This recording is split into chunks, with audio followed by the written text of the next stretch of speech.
दो पौधे, एक शमी का, एक बेलपत्र का। भूल से भी बेलपत्री के पौधे के नीचे से, बेलपत्री के वृक्ष के नीचे से अगर भूल से भी, तुम्हें नहीं मालूम कि यह बेलपत्री का पेड़ है, तुम्हें नहीं मालूम कि यह बेलपत्री का पौधा है, तुम्हें नहीं मालूम कि बेलपत्री का वृक्ष है, भूल से भी चलते चलते भी तुम्हारी ट्रैक्टर, तुम्हारी ट्राली, तुम्हारी गाड़ी, तुम्हारा बक्खर, तुम्हारा बेल, तुम बेलपत्री के पेड़ की छांव में से भी अगर निकल कर चले जाते हो तो दिन भर में अगर 100 पाप भी हो जाते हैं तो पल भर में धुल जाते हैं। एक बेलपत्री के वृक्ष के नीचे से, एक बेलपत्री के वृक्ष की छांव से, एक बेलपत्री के वृक्ष की मात्र टहनी की छैया से हमारे कोटि कोटि पाप समाप्त हो जाते हैं। आप सबसे इस कोटेश्वर धाम की पावन धरा से एक निवेदन करना चाहूंगा, पूरे आस्था चैनल के श्रोताओं से, फेसबुक यूट्यूब के श्रोताओं से, और जितने लोग यहाँ कथा सुन रहे हैं, बारिश का समय आए तो एक बेलपत्री का पेड़ बड़ा कर कर उसको कहीं रोड के किनारे अवश्य लगाओ। कोई निकल कर जाएगा, उस पे छांव पड़ गई तो उसका कल्याण हो जाएगा। वृक्षारोपण में बेलपत्री का वृक्ष अवश्य लगाइए। 2 वृक्ष की छांव और 2 वृक्ष का दर्शन हमारे जीवन को सुख दे जाता है। एक बेलपत्री, दूसरा शमी का पौधा। शमी का वृक्ष तुम्हारे घर में बड़ा मत लगाओ, पर शमी का पौधा जब तक तुम्हारे इस हाथ की आकृति का रहे, उसमें से तुम पत्ती तोड़ो मत तोड़ो, उसमें से कुछ तोड़कर तुम शिव जी को चढ़ाओ मत चढ़ाओ, भले तुम बाहर जाकर टूटा हुआ लेकर आ जाओ, पर घर के बाहर, घर के कमरे में नहीं, हॉल में नहीं, घर के अंदर नहीं। तुम्हारा घर चारों तरफ से हो जाता है, 4 कमरे, हॉल, किचन, लेटरिन, बाथरूम सब पूर्ण कंप्लीट हो जाए, उसके बाद जो तुम्हारे जगह बचे, घर से जब तुम बाहर निकलो तो बाहर की ओर जाते समय, अगर तुम्हारे निकलते समय तुम्हारा सीधे हाथ की ओर अगर शमी का छोटा सा पौधा लगा है तो ये निश्चित है कि तुम जिंदगी में कभी किसी अदालती कोर्ट केस में, कभी प्रशासनिक आदि केस में, कभी किसी गलत जगह पर जिंदगी में नहीं फंस सकते, आप उससे बाहर ही निकल जाएंगे। एक शमी का छोटा सा पौधा भी, उसका स्पर्श, उसका दर्शन, उसमें चढ़ाया गया 1 लोटा जल। शमी 3 देवताओं को सबसे ज्यादा प्रिय है। पहला देवाधिदेव महादेव, दूसरा शनि महाराज, तीसरा श्री गणेश जी महाराज। श्री गणेश जी महाराज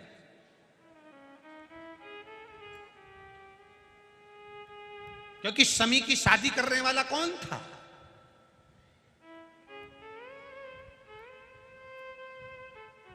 कौन इनको विवाह करे? अभी आगे आप कथा में सुनेंगे, शमी और मंदार की कथा जब आएगी, शमी और आकड़े के फूल की, सफेद फूल, नीला फूल, गुलाबी फूल आकड़े का जो होता है, मंदार का होता है, उसका वर्णन जब आएगा आप उसमें श्रवण करेंगे। एक शमी का पौधा, तुम घर से बाहर निकल रहे, हाँ ये जरूर है कि जो फ्लैट में रहने वाले हैं वो इस पौधे को नहीं लगा पाएंगे,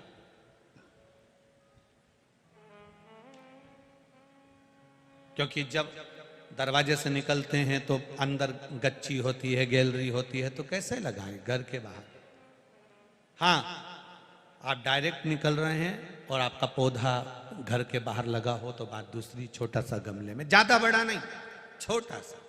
ज्यादा बड़ा हो जाए तो उसको कहीं और लगवा दो, छोटा। घर से निकलते समय सीधे हाथ पर अगर शमी का पौधा, आप निकल रहे हैं और आपका राइट हैंड है, सीधा हाथ है, घर के बाहर शमी का पौधा है, प्रतिदिन का अगर आपका नियम बन गया कि शमी को देखकर घर से बाहर निकल रहे हो, जिंदगी में कभी कांटे तुम्हारे जीवन में आ ही नहीं सकते, कोई रोड़ा आएगा ही नहीं, बढ़ जाओ। यही रह गया। शमी में शनि भी है, शमी में गणेश भी और शमी में शिव भी है।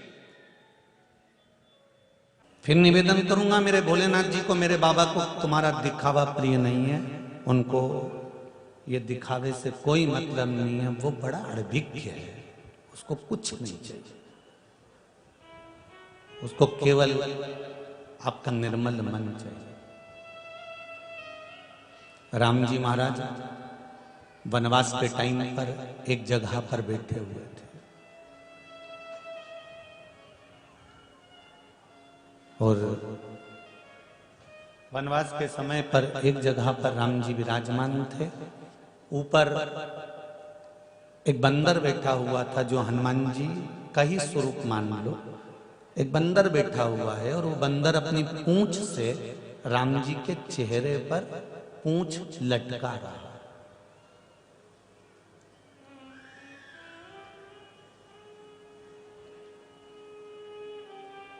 राम जी ने 2 बार पूंछ को उधर करा, बंदर नहीं हटा।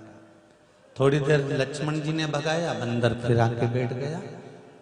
डाली के ऊपर से पूंछ राम जी के मुंह पर धीरे धीरे हिला रहा।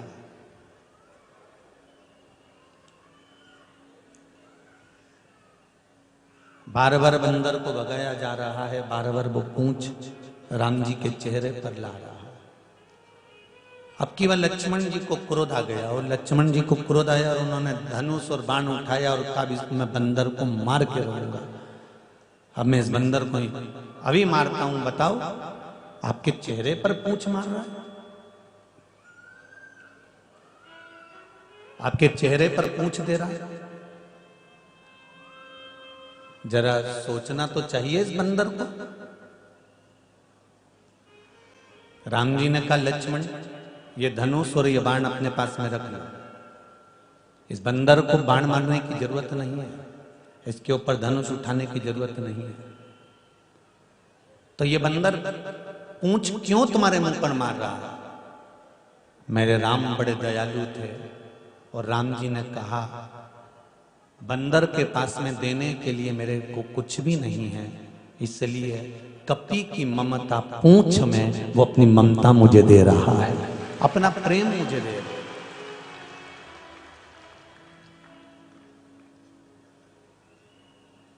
जो बहुत बड़े नामों की घोषणा ना कर पाए हों, बहुत सारा धन ना दे पाए हों, हृदय में संकोच ना करिएगा। आपने मेरे शिव को समय दिया है, इससे कीमती दुनिया में कुछ नहीं हो सकता।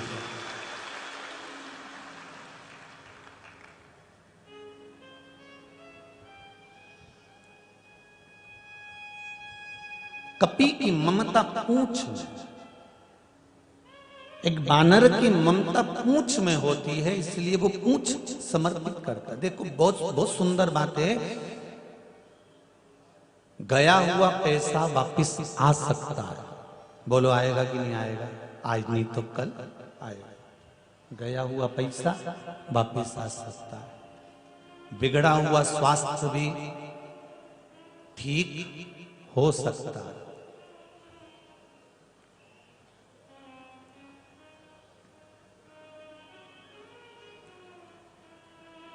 केवल एक समय ऐसा होता है जो चले गया फिर वापिस नहीं आता है। गया तो गया, उसकी कीमत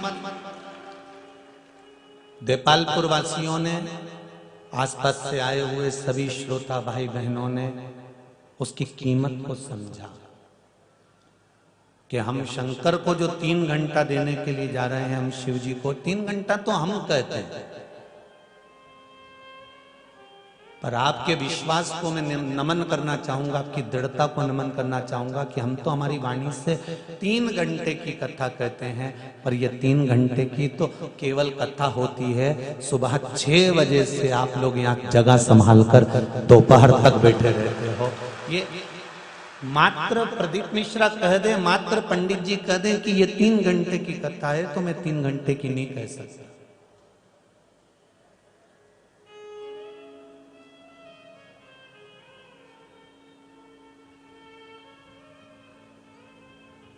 आज मीडिया वाले प्रश्न करे थे, इंदौर के दरबार भी उस समय पर साथ में बैठे हुए थे सुबह के समय, तो उन्होंने प्रश्न किया था कि ये 7 lakh public, 6 lakh public, 8 lakh public कैसे आ जाती है, उसका कुछ जवाब है? तो मेरा एक ही कहना था केवल एक कहना था कि मेरा कृष्ण बंसी बजाता था और गोपियां दौड़ कर आ जाती थी। ये शिव महापुराण की कथा का डमरू है, इस कथा का डमरू है, इसके सिवाय कुछ नहीं है। ये चिंटू जी वर्मा और श्री मनोज जी पटेल साहब ये सीहोर 4 से 6 बार 8 बार आए, निवेदन करा कथा के लिए। इनका एक कहना था कि गुरुजी कथा करवाना है और ये 11 रुद्र मंदिर का निर्माण करवाना है, बस कथा का लक्ष्य यही है। और ये लोग जानते होंगे कि कुबेरेश्वर धाम से निकला हुआ एक भी शब्द मेरा देवाधिदेव महादेव कभी पलटने नहीं देता, पत्थर की रकील बनाकर। इसलिए जितनी जगह कथा करने जाते हैं तो पहले कहकर जाते हैं। यहां के लिए भी कहा था कि देपालपुर वालों करो तैयारी, आ रहा है कुबेर भंडारी। और अभी भी जिस छत्तीसगढ़ के लिए जा रहे हैं उनको भी कहेंगे कि कर लो तैयारी, आ रहा है कुबेर भंडारी। जिस लक्ष्य से आप कथा सुनते हो, जिस मन से आप कथा सुनते हो, जो आशा लेकर सुनते हो, पूर्ण तो मेरे महादेव को करना है। हम तो उसके बच्चे हैं, आप और हम तो एक जैसे हैं। आप में और हम में कोई अंतर नहीं, बस विश्वास की दृढ़ता। और इन्होंने जो कथा मांगी है वो कुबेर भंडारी के दरवाजे से मांगी है। और कुबेरेश्वर बाबा के दरवाजे पर कहा कि 11 रुद्र मंदिर बनना चाहिए। साथ में इनने एक शब्द कहा था कि 9 देवी के भी मंदिर बन रहे हैं। तो मेरा कुबेर भंडारी तो भंडारी है, उसने कहा 11 के साथ 9 भी बना के ही छोड़ दो। अगली बार से कोई कथाकार ढूंढना नहीं पड़ेगा कि भैया कथा करो फिर मंदिर बनवा की जरूरत ही नहीं पड़ेगी। एक ही बार में झंझट समाप्त, पूरी की पूरी। वो शिव है।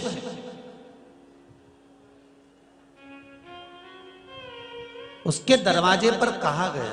फिर निवेदन करूंगा, यहां पर ढेरों लोग बैठे हुए हैं और आपने इस चीज का अंदाजा लगाया होगा कि कुबेरेश्वर धाम के नाम से या कुबेरेश्वर धाम पर आपने कभी किसी चीज की कामना करी हो या शिव महापुराण की कथा का स्मरण करा हो, तो बाबा ने खाली तो नहीं रखा होगा, उसने दिया जरूर होगा और खाली छोड़ता भी नहीं।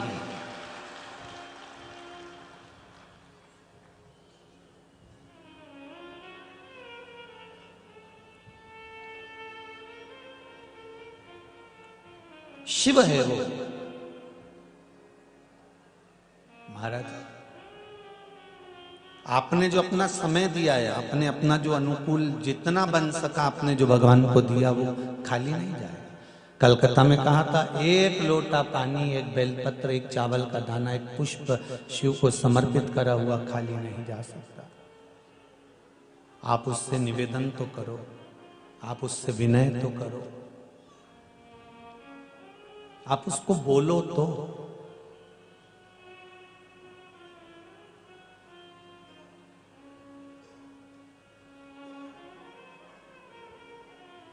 बस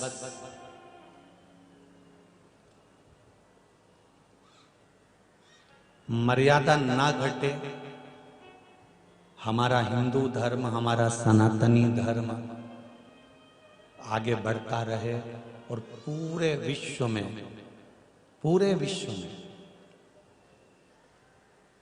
मैं कल की घटना का वर्णन करूं। कल एक मैसेज कहीं विदेश से रात्रि को आया और उन्होंने कहा कि हमारे यहाँ पर शिव मंदिर नहीं है और हम पशुपति व्रत करना चाहते हैं, तो कैसे करें?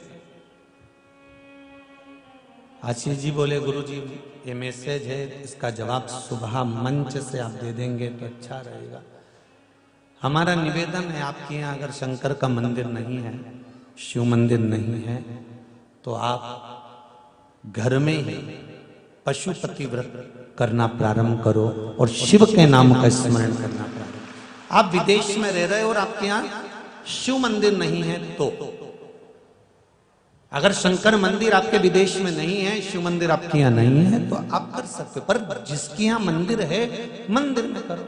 जिसके शरीर से नहीं बनता, शरीर शिथिल हो गया, मंदिर भी नहीं जाते बनता है, 2-8 कदम भी नहीं चल सकते और पशुपति व्रत करने का मन बन गया है, तो घर में कर लो, पर करो। शंकर को 1 लोटा पानी, शिव का स्मरण, शिव की भक्ति जरूरी है।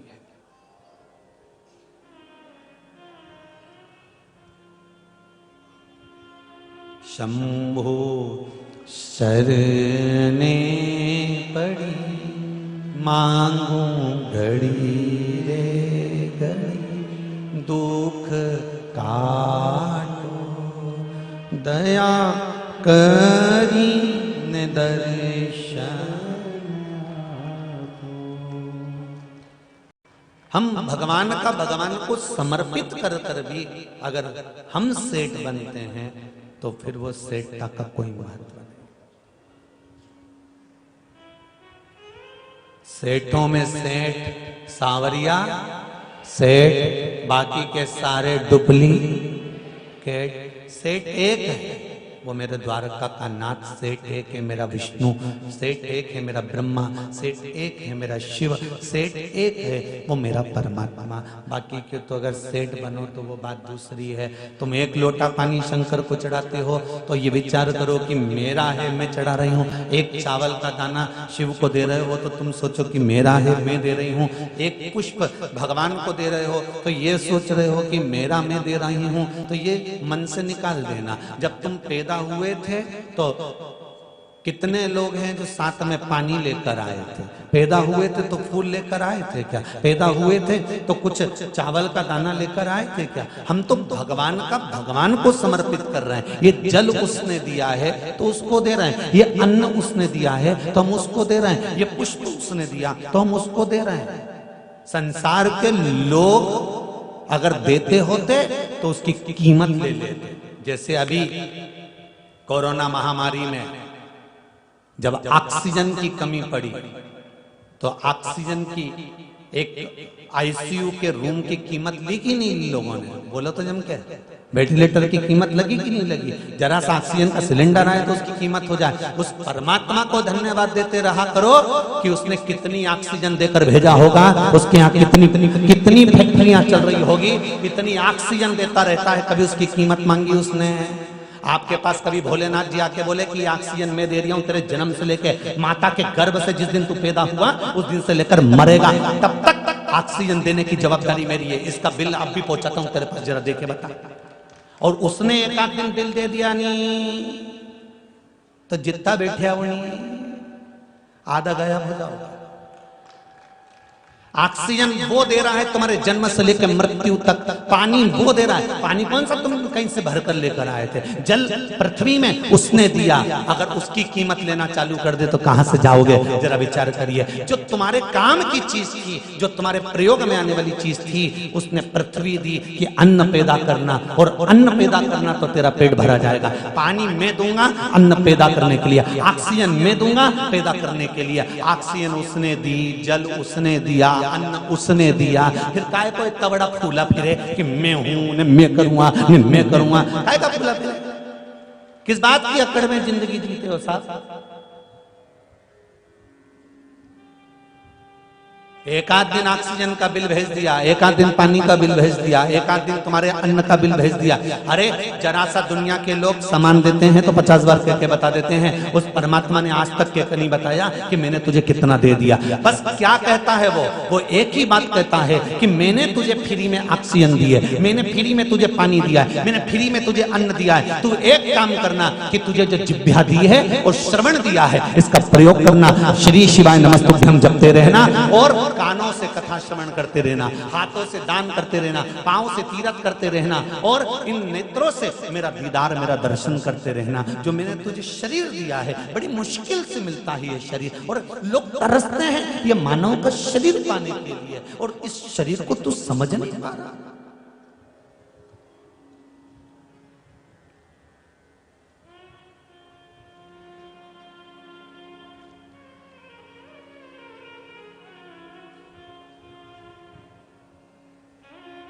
इस शरीर को समझो तो।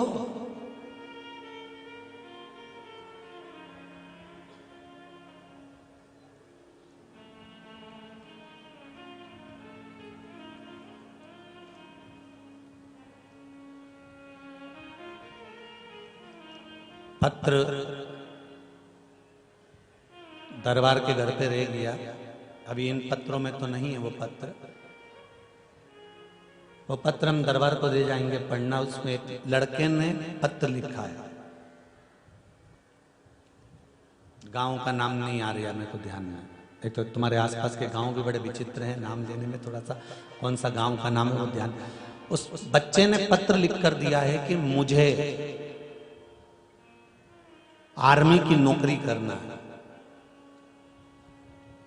बॉर्डर पर मुझे जाना है और राष्ट्र के लिए मेरे को राष्ट्र के लिए सेवा करना है और द्रोहियों को मार भगाना है। कोई उपाय?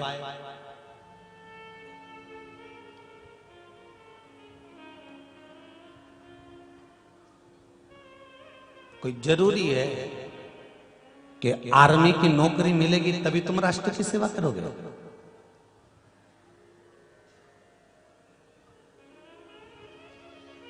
कोई जरूरी है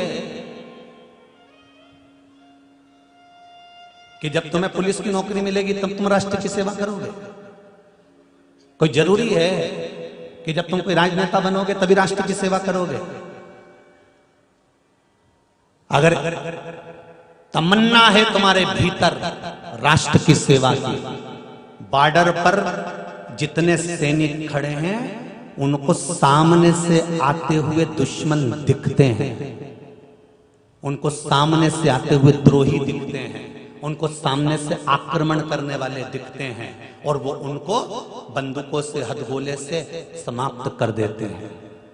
उनसे बड़ा सैनिक होता है राष्ट्र के भीतर रहकर राष्ट्र की सेवा करने वाला, क्योंकि ये अंदर घुसे हुए दुश्मन हमें दिखते नहीं है और हमारे पास खड़े हो जाते हैं।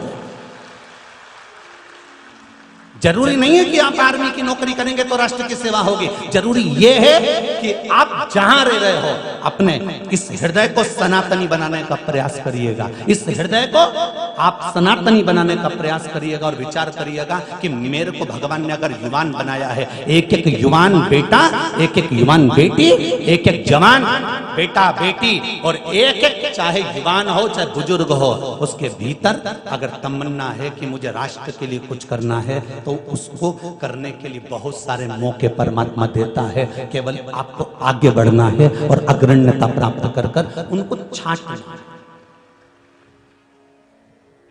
भगवान सबको हुनर देकर पैदा करता है, किसी को भी बिना हुनर के पैदा नहीं करता मेरा मालिक। एक एक बेटी को अगर जन्म दिया है तो उसमें इतना बल दिया है कि बेटा जैसे जगत जननी जगदम्बा महिषासुर को मार सकती है, मधु और केकब का संहार कर सकती है, तो तू किसी के पास जाकर क्यों रोती है? किसी की सामर्थ्यता नहीं है कि किसी बेटी पर कोई उंगली उठा दे या आक्षेप लगा दे। बस सरस्वती भी तुम हो, लक्ष्मी भी तुम हो, तो दुर्गा भी बनने में देरी क्यों लगाती हो?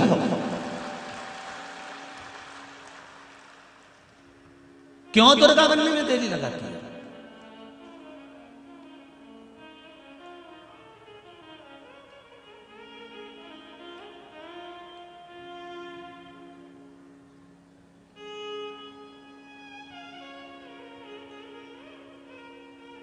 अरे नवरात्रे आएंगे और एक आरती आप सब लोग गाएंगे और हम भी गाएंगे। अम्बे तू है जगदम्बे काली जय हो देपालपुर वाली। आरती आप भी गाएंगे हम भी गाएंगे, है यही आरती गाएंगे ना। और तेरे भक्त जनों पर माता भीड़ पड़ी है भारी, और दानव दल पर टूट पड़ो माँ करके सिंह सवारी। सौ सिंहों से तू बलशाली, अष्ट भुजाओं वाली, दुखियों के दुखड़े सवा।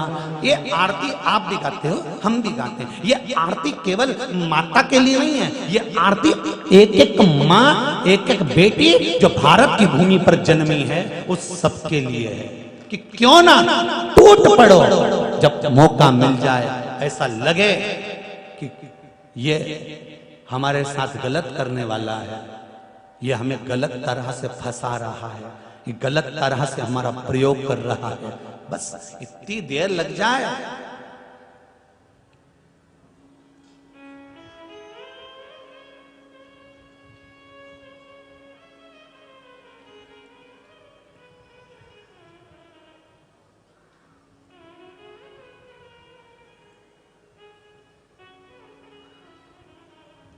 बेटा पीछे बंधा है, घोड़े पे सवार थी।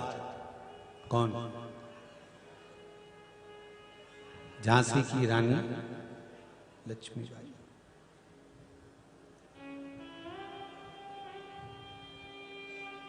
उसमें वो बल था जो एक एक नारी को उसने दिखा दिया।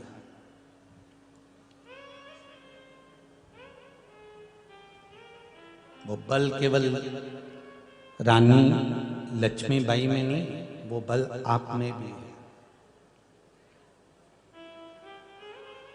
शिव महापुराण की कथा कहती है, एक बार माता पार्वती जी ने शंकर जी से प्रश्न किया, स्त्री, शिव महापुराण का कौटी रुद्र संहिता, जिसमें माता पार्वती जी ने शंकर जी से प्रश्न किया, जब नारी अकेली होती है, जैसे प्रश्न था चंचुला देवी के ऊपर कि बिंदुक चले गया, चंचुला अकेली रह गई। जब नारी अकेली रहती है, उस समय पर बल देने वाला कौन होता है? भगवान देवाधिदेव महादेव ने पार्वती जी से कहा, सुनो जगतधात्री, ए पार्वती, मैं तुमको बताना चाहता हूं, केवल एक नारी ही ऐसी होती है जो कभी अकेली नहीं होती है। ये भगवान शिव कोटि रुद्र संहिता में कह रहा है। भगवान शंकर कोटि रुद्र संहिता में कह रहे हैं, केवल एक नारी ही ऐसी होती है जो कभी अकेली नहीं होती। जन्म लेती है तो माता पिता के साये में रहती है। ध्यान दीजिएगा जरा। विवाह हो जाता है तो पति और ससुर के साये में, परिवार के साये में रहती है। पति और ससुर भी अगर कहीं चले गया तो पुत्र के साये में रहती है। नारी कभी अकेली नहीं रहती। और जब उसके साथ कोई नहीं रहता, तब शिव कहते हैं कि मैं शंकर अर्धनारीश्वर स्वरूप में नारी के साथ शक्ति बनकर रहता। मैं शिव अर्धनारीश्वर का स्वरूप धारण कर नारी के साथ शक्ति बनकर रहता।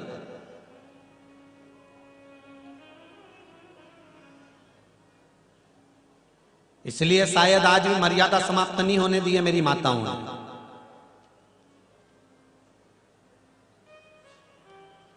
कई माताएं आज भी अपने पति का नाम नहीं लेते हैं। और यहीं से मतलब नहीं है कि देपालपुर में ऐसा हो गया। हम तो एक बार इंदौर कथा करने गए थे, तो इंदौर में भी एक बार हमने आरती गाई थी, जय जगदीश हरे। तो पास में एक अम्मा जी आरती कर रही थी, वो बोल रही थी कल्लू के पिताजी हरे। तो हमने उनसे पूछा, माँ आरती पूरी होने के बाद कि हम बोल रहे हैं जय जगदीश हरे और तुम बोल रही हो कल्लू के पिताजी हरे, ऐसा क्यों बोल रही हो? तो क्या गुरुजी उनका नाम है। हमने कहा जगदीश। अब इतना प्रेम और क्या चाहिए? कितनी मर्यादा होगी? इंदौर जैसी शहर की बात चल रही है, तो फिर तो देपालपुर में भी इतनी मर्यादा तो होगी रे।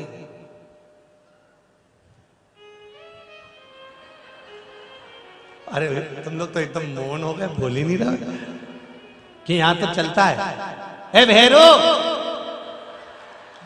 नहीं चले नहीं, मर्यादा होना चाहिए। कितना सुंदर समाज। एक बार नगर पालिका वाले, पंचायत वाले, नगर निगम वाले एक दरवाजे पर पहुंचे और वहां जाकर उन्होंने घंटी बजाई, बेल बजाई। और बेल बजाई ने एक महिला बाहर निकल के उनसे पूछा, तुम्हारा नाम क्या है? मेरा नाम कमला है। अच्छा, कितने बच्चे हैं? 3 बच्चे हैं। अच्छा, क्या नाम है? तो कि भैरू सिंह, लखन सिंह और करण सिंह। अच्छा ठीक है। पति का नाम?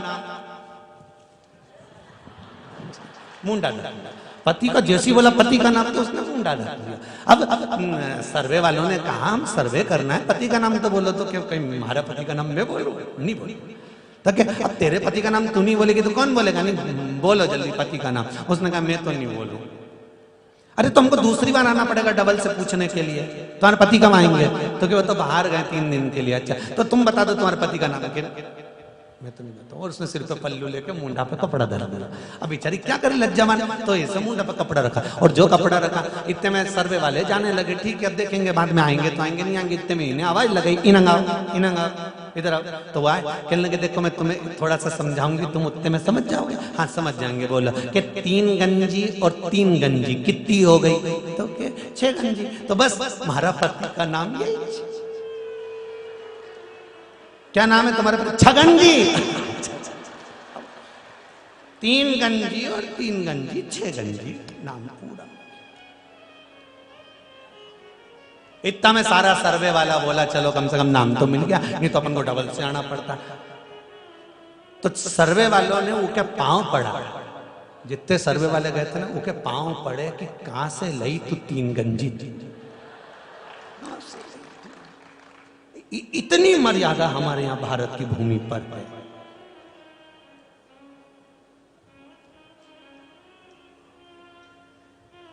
ये कोई भारत की भूमि कोई साधारण भूमि है जहां लोगों के भीतर मर्यादाओं का आनंद है साहब। कई लोग कहते हैं धर्म नष्ट होते चले जा रहा है, अधर्म बढ़ते चले जा रहा है। शिव महापुराण की कथा कहती है धर्म नष्ट नहीं हो रहा, केवल जगाने वाला चाहिए। और अगर एक बार जाग गया तो सोने वाला नहीं है, यह पक्का है। उसको जगाने वाला चाहिए। धर्म नष्ट नहीं हो रहा, उसको जगाया जाए।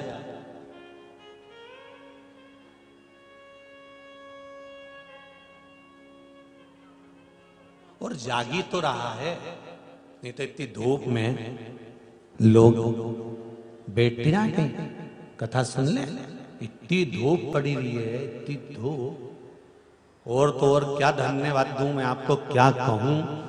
बेटमा से 15 किलोमीटर पड़ता होगा देपालपुर। बेटमा से लेकर देपालपुर के बीच में जितने गांव पड़ते हैं, जितने भी क्षेत्र पड़ते हैं, केवल गाड़ी में से भी एक दर्शन करने के लिए लोग बताते हैं आधे आधे घंटे से खड़े रहते हैं पूरी रोड के किनारे, पूरी रोड के। अब कितना धर्म का भाव लाओगे और क्या क्या होगा।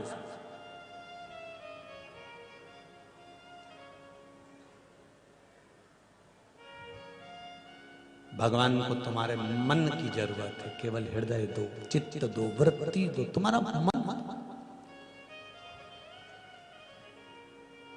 और जब एक बार मन अगर आपका परमात्मा में रम गया तो फिर कहीं भटक। ये देखो एक पत्र में लिखा है, ज्यादा तो पढ़े नहीं है, फिर भी जितने पढ़े हैं उसमें एक पत्र बड़ा सुंदर।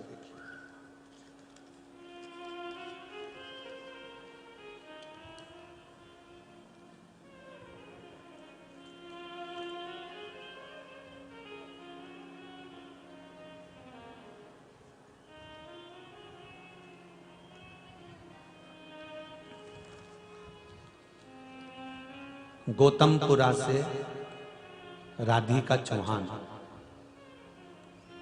ये गौतमपुरा से लिखा है। कहीं बैठी हैं राधिका जी?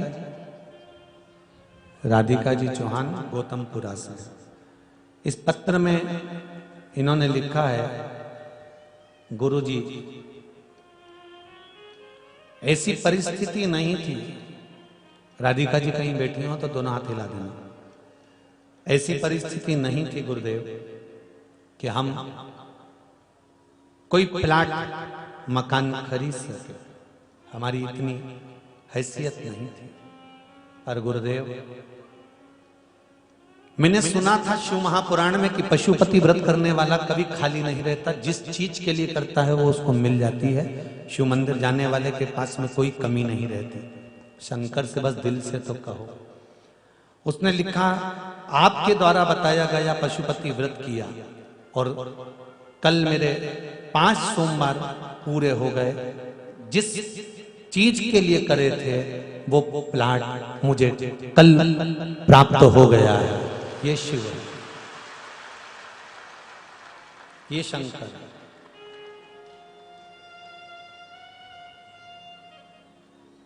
अब शिव आपका विश्वास है शिव।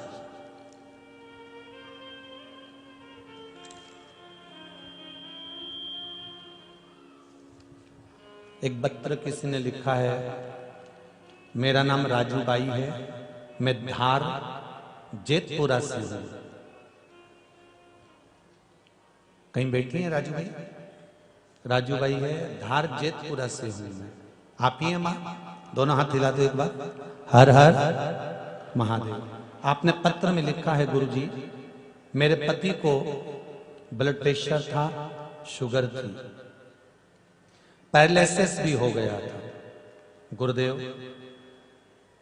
बीमारी 6 साल से थी, मेरे पास में इतना धन भी नहीं था कि मैं ज्यादा इलाज करवा सकूं। फिर भी गुरुदेव जितना बना मैंने कराया। एक मेरे पड़ोस की भाभी ने आकर मुझे बताया कि पशुपति व्रत करो और उस व्रत का उपाय करने के बाद में शिवजी पे चढ़ा हुआ जल बेलपत्र देना चालू करो। गुरुदेव पैरालिसिस में, बीपी में, शुगर में 9 से 10 लाख रुपए लगा चुकी थी। यहां तक कि अब मेरी कोई कैपेसिटी नहीं बची थी। ये पत्र आप लोग टीवी के माध्यम से भी देख रहे हैं, एलईडीओं पर भी देख रहे हैं। 9 से 10 लाख रुपए में खर्च कर चुकी थी, लगा चुकी थी, पर कोई फर्क नहीं आया। तब टीवी पर शिव महापुराण की कथा सुनना चालू करी और बेलपत्र का उपाय आपने जो बताया था वो करना प्रारंभ करा। आंवला नवमी के समय से जो बेलपत्र का उपाय बताया था वो करना जब प्रारंभ करा, शिव जी की ऐसी कृपा रही कि अब एकदम ठीक हो चुके हैं। कोई ना शुगर, ना बीपी और ना पैरालिसिस। ये शिव है। बैठ जाओ बहन। हर हर महादेव। शिव कृपा इसको कर। अब शिव से दिल से कहो तो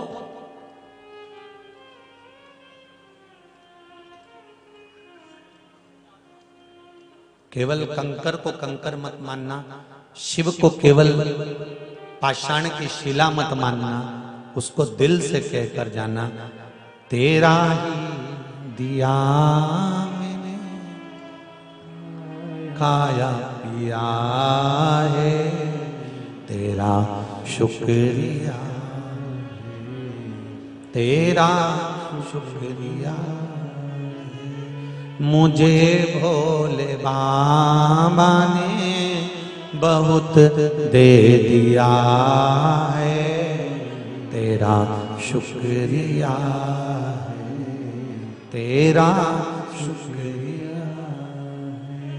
ये जायदाद दी है, औलाद दी है, ये जायदाद दी है, औलाद दी है, मुसीबत में हर वक्त इमदाद दी है, मुसीबत में हर वक्त इमदाद दी है, तेरा ही दिया मैंने खाया पिया है, तेरा शुक्रिया है, तेरा शुक्रिया है। मुझे भोले बाबा ने बहुत दे दिया है, तेरा शुक्रिया है, तेरा शुक्रिया है। उसको धन्यवाद देते रहो हर पल, हर घड़ी, हर क्षण।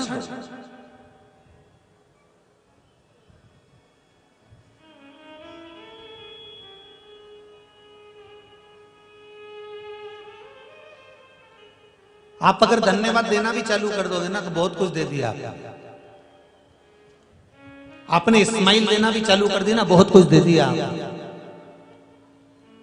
आपने। हृदय से, दिल से, चित्त से, वृत्ति से, मन से उसको मस्तक नवाना चालू कर दिया ना, बहुत कुछ दे दिया।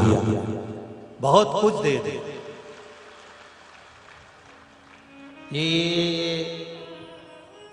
ये व्यक्ति का जो मस्तक है ना, क्यों झुकाया जाता है भगवान के आगे? क्योंकि अहंकार इसी में भरा होता है। वासना, तृष्णा, लोभ, आसक्ति, काम सब इस दिमाग से ही नहीं बचता। इसको भगवान के चरणों में जब झुकाया जाता है, वो कहते हैं ना, घड़े को उंडेल दो खाली हो गया। उसी तरह भगवान शिव के मंदिर में जाकर, परमात्मा के दरवाजे पर जाकर, सदगुरु के द्वार जाकर, शिव महापुराण में जाकर, परमात्मा के दरवाजे पर जाकर, घर के बड़ों के आगे, घर के बुजुर्गों के आगे, माता पिता के आगे इस शीश को थोड़ा सा उंडेल देना चाहिए, थोड़ा सा झुका देना चाहिए। झुका देने से ये सब कुछ बाहर निकल जाएगा। अहंकार, काम, लोभ, वासना, तृष्णा, आसक्ति जो जो भरा हुआ है सब निकल कर बाहर हो जाएगा। इसको उंडेल दो।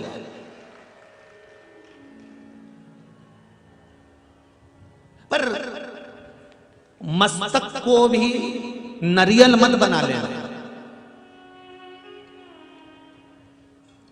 10 रुपए का नरियल ले लो, जहां मर्जी पड़े वहीं फोड़ दो। नहीं, इस सिर को ऐसा मत बना लेना कि कहीं पे भी जाके झुक जाए। इस मस्तक को झुकाना तो परमात्मा के सम्मुख में, घर के बुजुर्गों के सम्मुख में, माता पिता गुरु के सम्मुख में, और जिस टीचर ने आपको पढ़ाया है, शिक्षक ने, उस शिक्षक के चरणों में जाकर झुका देना। जो घर के बुजुर्ग हों, बड़े हों, उसको झुका। कई बहुओं को तो देखा है हमने, कई बहुओं को देखा है जो केवल दिवाली आती है तो सास को प्रणाम करती है, दशहरा आता है तो सास को प्रणाम करती है, कोई त्योहार आता है तब घर के बड़ों को प्रणाम करती है। इसके सिवाय तो रोज या तो शिव महापुराण की कथा कहती है। माता पार्वती शंकर जी को ऐसा कोई क्षण नहीं जाने देती थी जिस क्षण में शिव को नमन नहीं करती थी। ऐसा कोई क्षण माता पार्वती का नहीं जाता था जिस समय पर माता पार्वती शंकर जी को नमन नहीं करती थी। और नमन केवल ये नहीं होता कि आप झुकोगे तो नमन होगा। नमन उसको कहते हैं कि किसी के लिए आप शब्द ना कहना, ये भी नमनता का भाव है हमारा। इसमें भी नमनता है कि किसी के लिए आप शब्द ना कहें, उसके लिए बोले तो अच्छा ही बोले, श्रेष्ठ ही बोले।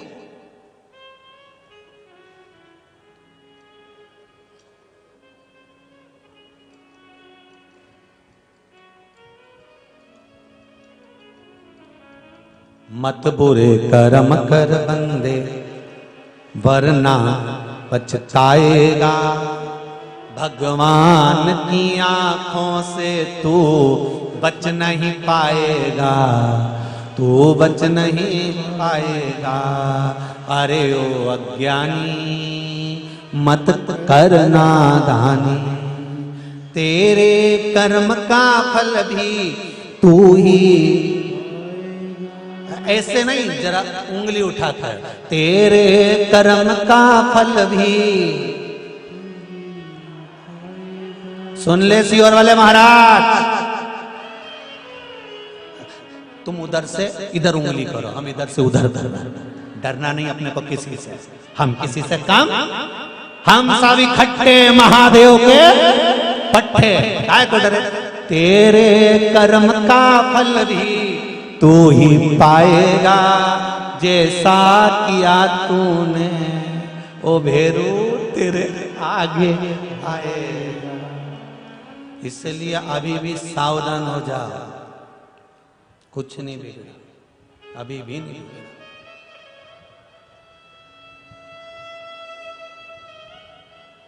अभी भी कुछ नहीं बिगड़ा, सावधान। भगवान शिव ओगढ़ दानी का अगर भरोसा प्रबल है, विश्वास अगर दृढ़ है, तो क्या सोचना करना। उसके भीतर आपका विश्वास केवल दृढ़ होना चाहिए। शिव महापुराण की कथा में एक सुंदर संवाद आता है। इंद्र ने अपने गुरु का अपमान कर दिया था। श्री शिवाय नमस्तुभ्यं। सब लोग बोलेंगे अपने मन की कामना करते हुए, श्री शिवाय नमस्तुभ्यं, श्री शिवाय नमस्तुभ्यं, श्री शिवाय नमस्तुभ्यं, श्री शिवाय नमस्तुभ्यं। इंद्रदेव ने एक गलती कर दी थी। शिव महापुराण की कथा में आता है कि अपने गुरु का अपमान कर दिया। बृहस्पति बाबा का अपमान करा, प्रजापति विश्वरूप जी को गुरु बना लिया, उनका भी सिर काट दिया।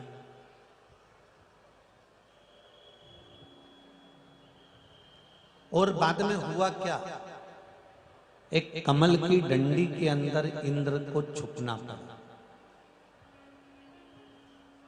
एक कमल की डंडी के अंदर।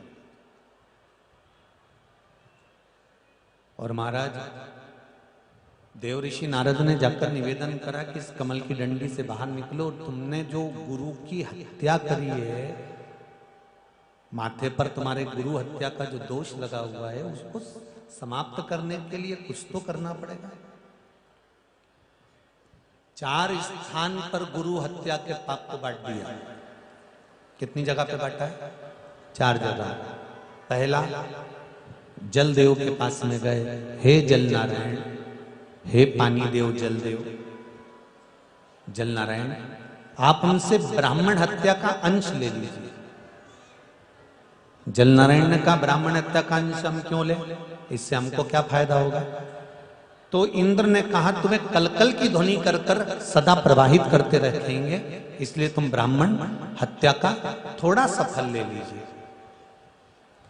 जलदेव ने ब्राह्मण हत्या का अंश लिया। जल के ऊपर जो फेन रहता है वो ब्राह्मण हत्या का अंश रहता है।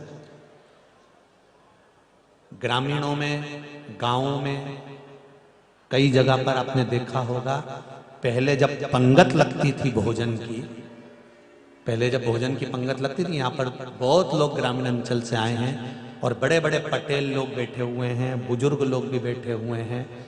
कई बुजुर्ग लोगों के ध्यान में होगा, माताओं के भी ध्यान में होगा, आज के लोगों को तो ध्यान में नहीं होगा, पर पुराने लोगों को ध्यान में होगा कि जब गांव की पंगत लगती थी, समाज के लोगों की जब भोजन की पंगत लगती थी, शादी हो चाहे ब्याह हो चाहे नुक्ता हो, जब भोजन कराने बिठाते थे तो सबसे पहले पानी का गिलास भरते थे। क्या भरते थे? पानी का लोटा, पानी का चरू, पानी का गिलास पहले भरते थे। उसके बाद पत्तल आती थी, फिर पत्तल के बाद में फिर खाने का सामान, जो भी पूड़ी है, भजिया है, पकोड़ा है, गुलाब जामुन है, जो भी सामान है, उसके बाद सबसे पहले आता था पानी का गिलास। कारण क्या होता था पानी का गिलास आने का? क्योंकि पहले के लोग विद्वान होते थे, उनमें इतनी विद्वत्ता होती थी, इतनी विद्वत्ता होती थी कि उनको मालूम है कि अगर भोजन करते समय पानी आएगा, कोई उड़ के जाएगा तो उस पे पानी में बुलबुला आ जाएगा, फेन आ जाएगा। अगर बुलबुला आ गया तो उसमें ब्राह्मण हत्या का दोष लग जाएगा, और बुलबुले वाले पानी को, फेन वाले पानी को कोई पिएगा तो उसको ब्राह्मण हत्या का अंश लग जाएगा। मतलब उसने 6 महीने तक जो दान करा, पुण्य करा, सत्कर्म करा, भजन करा, कीर्तन करा, वो सब नाश हो गया। इसलिए विद्वान लोग, पुराने जमाने के जितने बुजुर्ग लोग यहाँ बैठे होंगे वो जानते होंगे कि भोजन कराने के पहले पानी का गिलास भरा जाता था कि जब तक थाली आएगी, पत्तल आएगी, भोजन लगेगा, तब तक इसमें अगर पानी का बुलबुला होगा, फेन होगा, तो वो शांत हो जाएगा, वो समाप्त हो जाएगा। क्योंकि जल के ऊपर जो फेन होता है, जल के ऊपर जो बुलबुले होते हैं, वो ब्राह्मण हत्या का अंश है।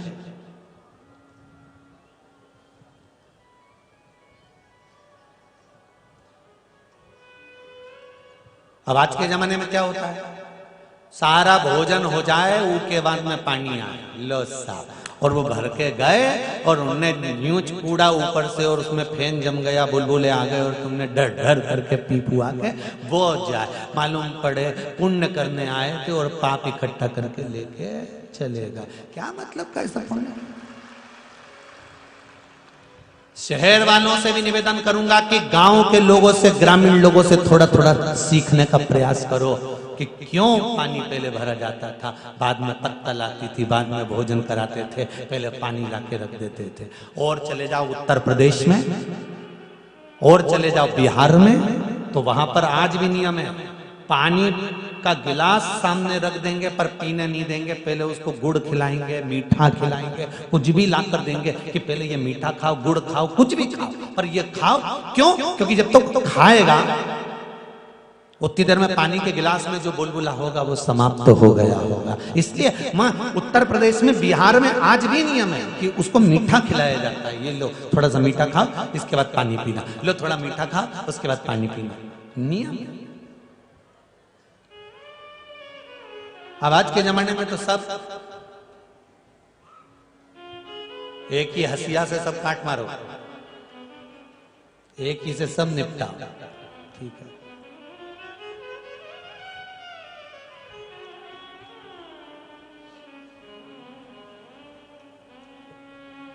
सबका सम्मान हो और सबके सम्मान में एक अंतर हो, सबका आदर हो और उसके आदर में भी एक अंतर हो। ससुर आया है तो ससुर का सम्मान उस हिसाब से होना चाहिए, पति आया है तो पति का सम्मान उस हिसाब से होना चाहिए, काका जी आया है तो काका जी का सम्मान उस हिसाब से होना चाहिए।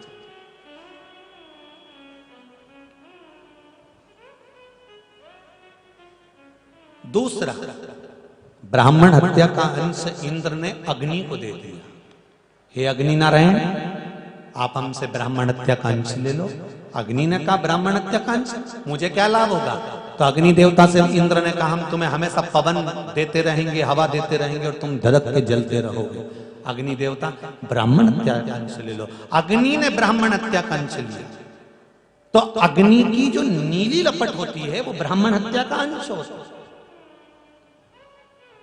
यज्ञ करने वाले जो ब्राह्मण होते हैं, यज्ञाचार्य जो होते हैं, विद्वान ब्राह्मण जो होते हैं, जो यज्ञ कराने के लिए बैठते हैं, आप लोग तो बैठ जाते हो घी लेकर, सांकल्य लेकर, और ब्राह्मण लोग मंत्र बोलते जाते हैं।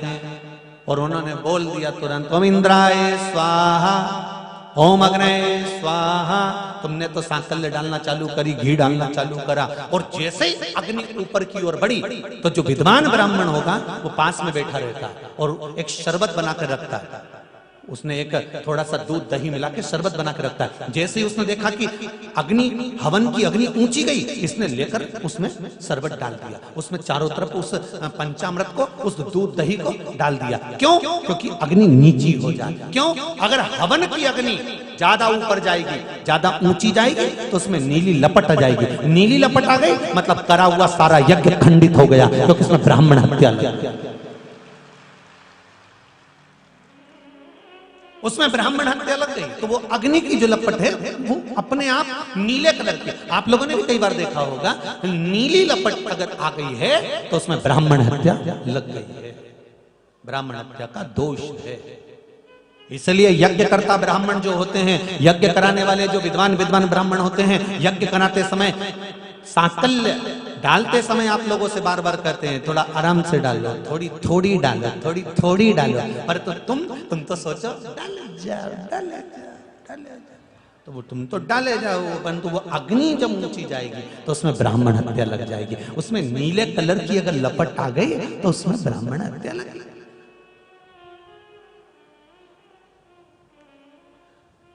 चूल्हा की रोटी और गैस की रोटी में एक ही अंतर है। चूल्हा की रोटी में ब्राह्मण हत्या नहीं है और गैस की रोटी तुम जैसे गैस जलाओगे वो किलो नीले कलर की आएगी। अब के महाराज जी हम तो इतनी कथा सुने, हमारे बराबर किने नहीं सुनी, हमने तो खूब कथा सुनी महाराज जी, हम तो बेकुंठ जाएंगे ना।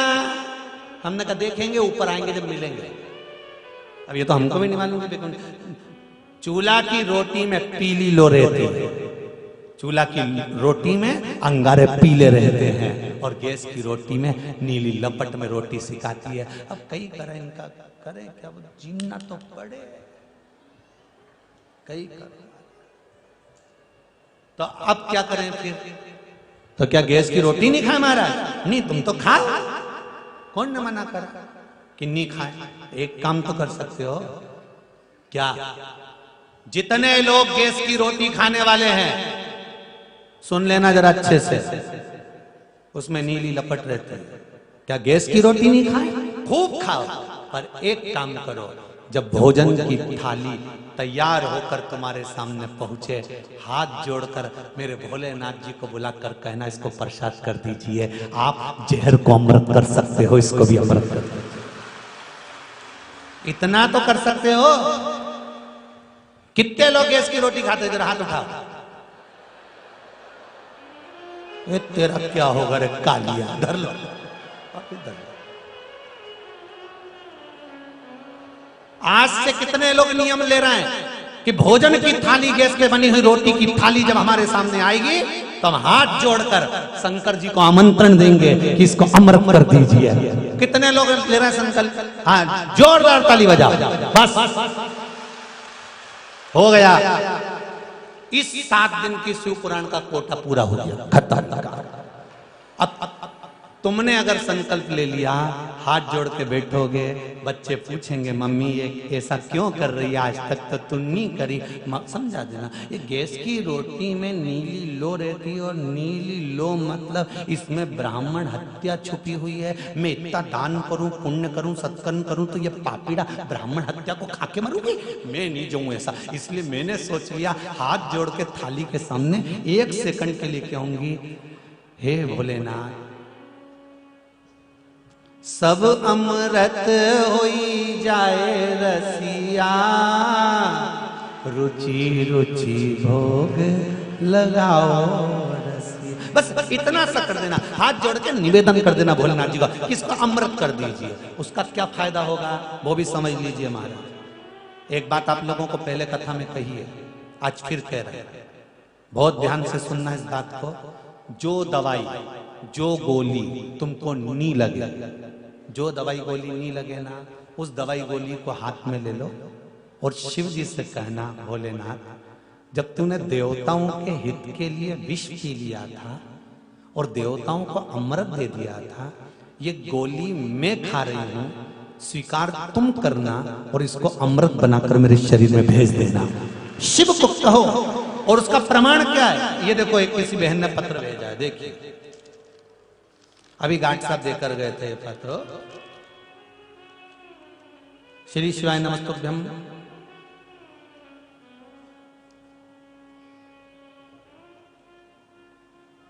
श्रीमती रेखा जी सेन, ये किसी पार्टी के अंतर्गत में, पार्टियों के नाम नहीं ले सकता व्यासपीठ से, क्योंकि व्यासपीठ की मर्यादा है।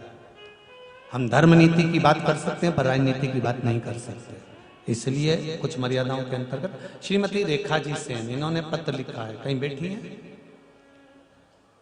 कहीं बैठी हो तो हाथ हिला सकते हैं। इन्होंने पत्र में लिखा है, गुरुदेव 25 अक्टूबर 2021 को कुबेरेश्वर धाम आई थी, बाबा से मन्नत लेकर गई थी, जो कि मेरी मन्नत पूर्ण हुई है।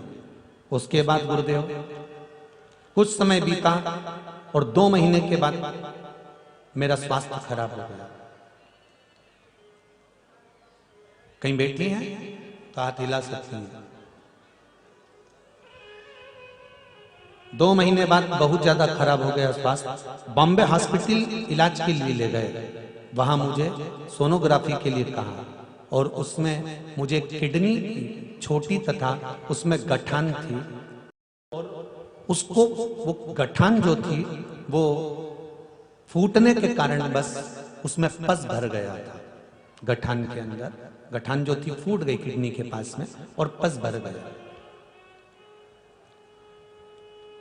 फूटने के कारण पस भर गया था। डॉक्टर ने मुझे जवाब दे दिया था, मेरे पूरा परिवार आंखों से आंसू बहा रहा था, क्योंकि प्राण बचने का भी जवाबदारी डॉक्टरों ने मना कर दिया था। 4 महीने डॉक्टर कह दिए हैं थोड़ा बहुत समय अगर है तो आप हैं। गुरुदेव 4 महीने तक मुख में कुछ गया नहीं, ये स्थिति हो गई। गुरुदेव 4 महीने तक भोजन नहीं किया, एक लाश की तरह पड़ी रही। तब मेरे परिवार में से किसी ने शिवजी पे चढ़ी हुई एक बेलपत्र और जल ला कर दिया और कहा अब तू एक काम कर, सारी दवाई तो कर ली है, अब ये जल और ये बेलपत्र खाना चालू कर। 4 महीने तक अन्न नहीं खाया, केवल शिवजी पे चढ़ा हुआ जल और बेलपत्र खाना चालू करा। गुरुदेव बाबा की ऐसी कृपा हुई कि मैं पूर्ण तरह से ठीक हो गई हूं। और एक लाइन इन्होंने बड़ी सुंदर लिखी है, एक लाइन कितनी सुंदर लिखी है उसको देखिएगा। ये लाइन जरूर दिखाना आस्था चैनल पर जो ने लिखी है। दूसरी सोनोग्राफी कराने गाड़ी से डॉक्टर के यहां गई तो डॉक्टर कहते हैं कि कौन सी दवा थी ऐसी जो आप पर असर कर गई, ये भूतो ना भविष्य थे। ऐसी कौन सी दवा थी जो आप पर असर कर गई? ये शिव है, ये शंकर है। मेरा निवेदन केवल इतना है, अगर आप माना गैस पर बनी हुई रोटी खा रहे हो, जितने लोग आस्था पर सुन रहे हैं, जितने लोग फेसबुक यूट्यूब पर सुन रहे हैं, खाओ, पर उसमें नीली लपट आती है। ऐसा नहीं कि पंडित प्रदीप मिश्रा नहीं खाता होगा, उसके घर में चूल्हा जलता होगा, हम भी खाते हैं। आप और हम अलग नहीं है। फिर कहेंगे अगर एक कथा बाचने वाला कथा बाच रहा है, अपनी किताब पूरी खोल कर बाचेगा तो बाचने का भी आनंद होगा और सुनने का भी आनंद होगा। जितना आपसे कहते हैं उतना पहले अपने पर भी अमल करते हैं, उसके बाद कहते नहीं तो कहते नहीं है। इस व्यासपीठ से ये नियम बनाकर रखा है कि अपने, अगर आपसे कहेंगे कि इतना घूंघट करो तो अपनी धर्मपत्नी का भी हम उतना, आप कभी आए तो कई लोग बैठे होंगे जिन्होंने अभी तक हमारी धर्मपत्नी का मुख तक नहीं देखा होगा, और आपके क्षेत्र की बेटी है जिसमें इतनी मर्यादा में रहती है, आप आकर देख सकते।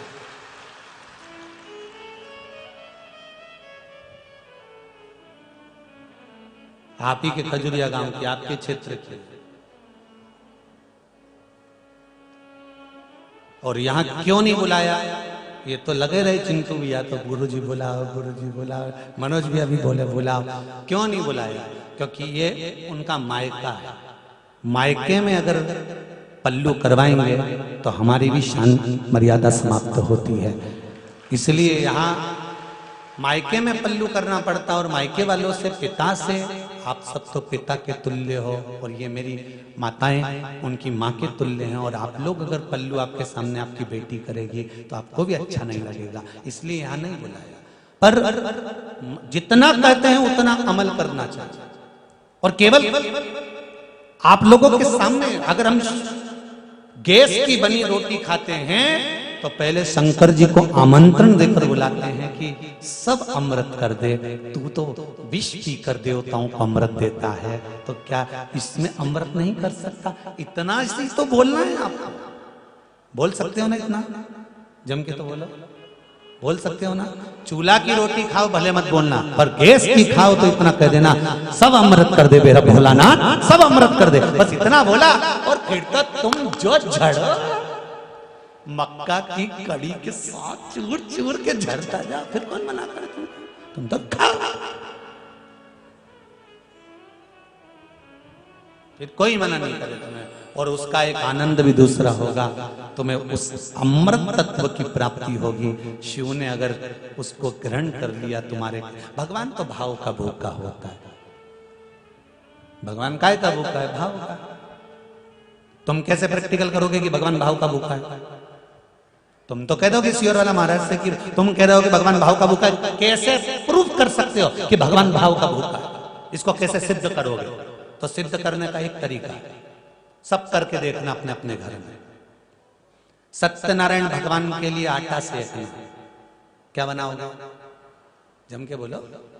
कसार पंजेरी आटा सेक के उसमें शक्कर मिला के पंजेरी बनाना और दूध में दही मिला के और उसका पंचामृत बनाना। ठीक है, पंडित जी सत्यनारायण जी की कथा करें या तुम सत्यनारायण जी की कथा करो, भगवान के सामने एक कटोरी भर के पंचामृत, एक कटोरी भर के पंजेरी रख देना और एक कटोरी पंचामृत, एक कटोरी पंजेरी कहीं अलमारी पे, फ्रिज पे, जहां तुम्हारी मर्जी पड़े वहां छुपा के धर देना। ठीक है, जब भगवान की सत्यनारायण जी की पूरी कथा हो जाए, कथा होके जब आरती हो जाए, दोनों प्रसाद को खाकर देखना, जो सत्यनारायण भगवान के सामने चढ़ा होगा उसका स्वाद बढ़ जाएगा, जो अलग रखा होगा उसका स्वाद नहीं आएगा। अब आटा की सिकी हुई, शक्कर मिली हुई पंजेरी में कोई स्वाद है, पर भगवान के भोग लग गया नहीं, स्वाद आ गया।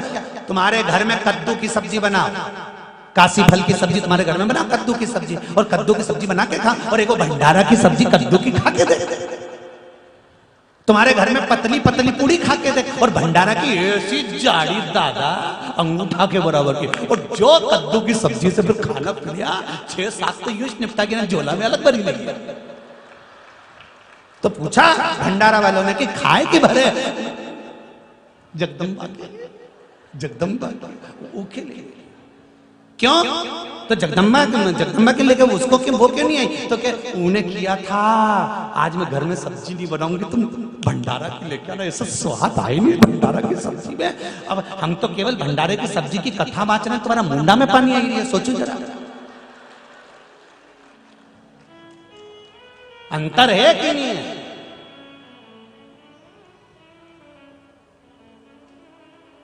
जो भगवान को दे दिया उसमें स्वाद बढ़ गया। तो आपने शंकर जी से कह दिया अमृत कर दो, शिव जी ने पा लिया। इतना तो कहना बहुत, कई लोगों से तो मन कह ही नहीं, साहब लो साहब चाय पी लो साहब, बस इतना ही कह दो ना, झूठा मुंह ले साहब, आया हो इतनी दूर, नहीं तुम हमारे देपालपुर आया साहब इतनी दूर से, बेटमा से, तो तुम चाय तो पियो, भले वो चाय नहीं पिया, पर इतना ही कह दिया नहीं कि चाय पियो, तो मतलब उन्हें पी ली। वो तो खुश हो गया दिल से, सब फूला फिरे, जोरदार दिया ही ने मुंडा और खूब जोरदार कि चाय की तो पूछी, बस इतना कह दिया नहीं। हालांकि जाए कोई नहीं आज का जमाना में, चाय के लिए कौन इतनी भीड़ छोड़ के ना जाए, क्या चाय पिए फिर अपना गाँव जाए, रात बेसी हो जाए, तो क्या मतलब? तो बस तुमने इतना कह दिया नहीं साहब चाय पी के तो जाना ही पड़ेगा, तो मतलब चाय उसने पी ली। उसी तरह तुमने शिव जी से कह दिया इसको अमृत कर दो, शंकर जी ने अमृत कर दिया, बस बहुत उतना शिव ने दे दिया।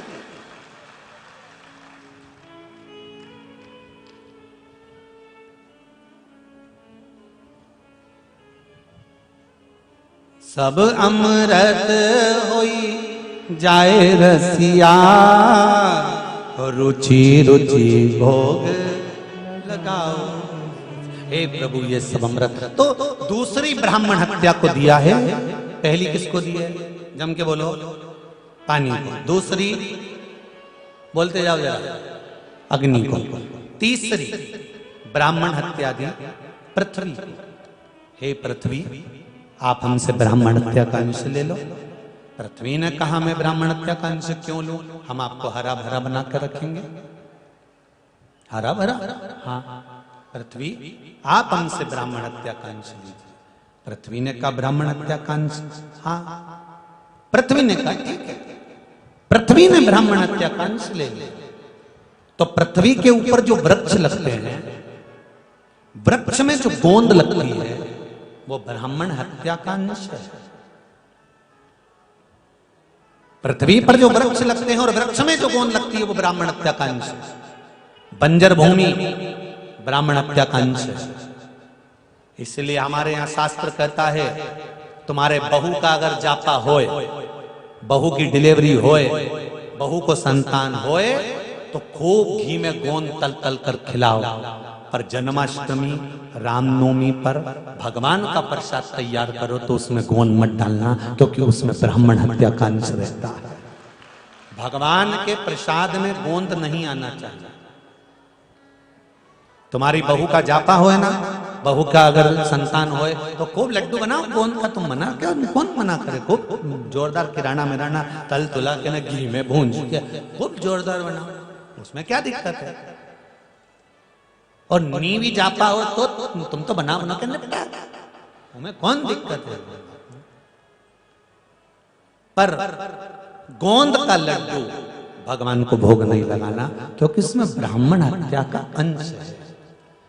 तीसरा स्थान, पहला स्थान कौन सा है? बोलते जाओ जल्दी से। जल, दूसरा अग्नि, तीसरा पृथ्वी, चौथा ब्राह्मण हत्या का अंश दिया। इंद्र ने जाकर एक स्त्री से कहा, नारी से, हे स्त्री, हे नारी, हे माता, आप हमसे ब्राह्मण हत्या का अंश ले लो। नारी ने कहा, ब्राह्मण हत्या का अंश मैं लूंगी, क्यों लूं? तो इंद्र ने कहा, हम तुम्हें बुजुर्ग अवस्था तक भी सुंदर बनाकर रखेंगे।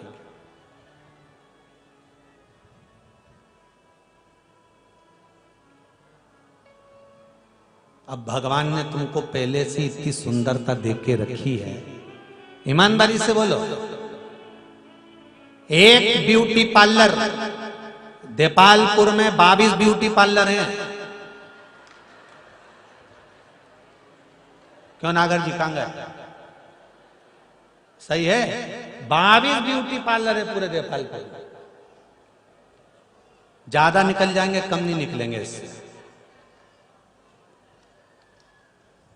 उसमें लिखा है यहाँ पर श्रृंगार होता है, और बहुत ब्यूटी पार्लर हो, जो ब्यूटी पार्लर देपालपुर की गलियों में बने हुए हैं उसमें लिखा है यहाँ लड़कियों का श्रृंगार होता है, कहीं लिखा है यहाँ लड़कों का श्रृंगार होता है, यहाँ लड़कियों का श्रृंगार होता है, और यहाँ बहुओं का श्रृंगार होता है, यहाँ दुल्हन का श्रृंगार होता है, और उस श्रृंगार से उसका पति रीझ जाता है। ये ब्यूटी पार्लर बाहर है, जहां पर बाहर का श्रृंगार होता है। एक ब्यूटी पार्लर 7 दिन का यहां लगा हुआ था, जिसमें आत्मा का श्रृंगार होता है, जिससे शिव शंकर रीझ जाता है। उस पार्लर में बाहर का श्रृंगार होगा जिससे पति रीझेगा, और इस ब्यूटी पार्लर में आत्मा का श्रृंगार होगा जिससे परमात्मा रीझेगा। अब तुमसे कोई केक कहां गई थी, दिख नहीं रही थी, तो कह देना ब्यूटी पार्लर गई थी। तो वो कह कि तू 80 साल इतनी उम्र में पार्लर जाए, तो के वो पार्लर उम्र का है ही। ये पार्लर कोई साधारण है? भगवान शिव की कथा कहती है, आप दिल से, हृदय से, चित्त से, मन से भगवान को रिझा रहे हो, वो एक आनंद है। 4 जगह पर ब्राह्मण हत्या को बांटा है महाराज। पहला जल में, दूसरा अग्नि में, तीसरा भूमि को, और चौथा दिया है स्त्री को, नारी को। चौथा दिया है नारी। महाराज श्री शिवाय नमस्तुभ्यं। सभी लोग बोलेंगे प्रेम से, स्नेह से, श्री शिवाय नमस्तुभ्यं, श्री शिवाय नमस्तुभ्यं, श्री शिवाय नमस्तुभ्यं, श्री शिवाय नमस्तुभ्यं। शिव आराधना की ओर कहा, स्त्री से कहा, हम तुम्हें सुंदर बनाकर रखेंगे, आप ब्राह्मण हत्या का अंश ले लीजिए। नारी ने, स्त्री ने ब्राह्मण हत्या का अंश लिया। नारी का, स्त्री का रजस्वला होना, यह ब्राह्मण हत्या का अंश है। स्त्री, नारी जो 7 दिन कार्य नहीं करती है, रजो धर्म रहता है, ये ब्राह्मण हत्या का अंश माना है।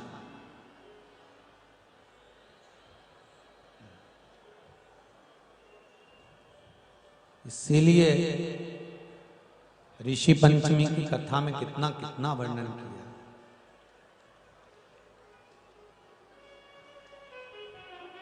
कौन कौन ने सुनी ऋषि पंचमी की कथा? हाथ उठाओ जरा। जी जी ने ऋषि पंचमी की सुनी? सुनी सब? हाँ, मतलब सुनी है तो तुम सब समझदार हो, बताने की जरूरत नहीं।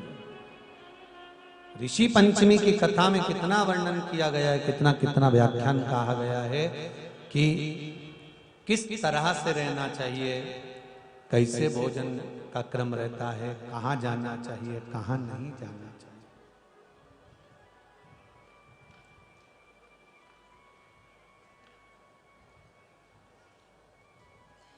कंस की मां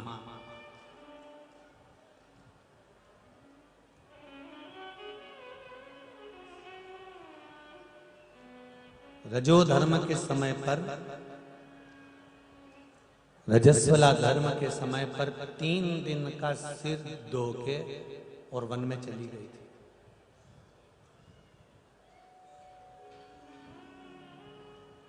और जब रजोधर्म के समय पर गई तब एक राक्षस द्रुमलिक ने उसको देख लिया। इसके केश खुले थे, सुंदर थी, इसके पति का रूप रखकर वो राक्षस इसके साथ में रहने लगा, वो असुर इसके साथ रहता। साथ रहते रहते इसका जो गर्भ ठहरा,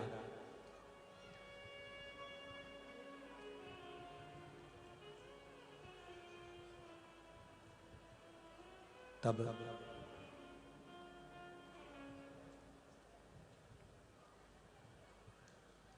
साथ रहने पर जब वो गर्भ ठहरा तो उससे जो संतान हुई है वो कंस हुआ है। बहुत ध्यान दीजिए। पुत्र जो हुआ वो कंस। शिव महापुराण की कथा शंकर भगवान का पावन चरित्र कहता है कि रजो धर्म के समय पर क्या क्या ध्यान रखना चाहिए। हमारे ऋषियों की ऋषि पंचमी की कथा में सब कुछ वर्णन कर दिया गया है, सब कुछ कह दिया गया। शिव महापुराण कहती है, बाबा देवादिदेव महादेव का पावन चरित्र कहता है, इंद्र ने 4 जगह पर ब्राह्मण हत्या को बांट दिया, ब्राह्मण हत्या बढ़ गया।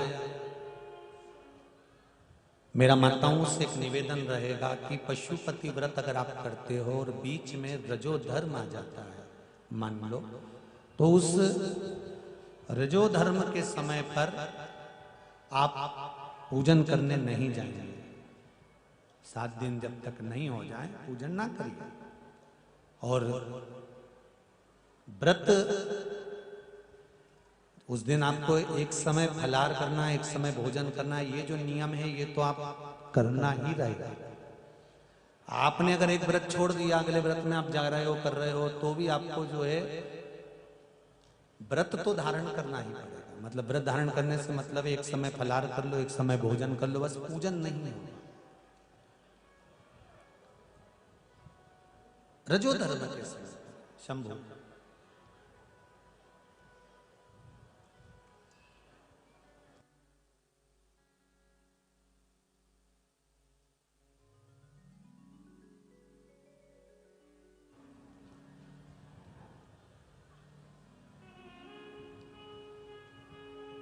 शिव कथा कह रहे हैं, शिव महापुराण वर्णन कर रहे।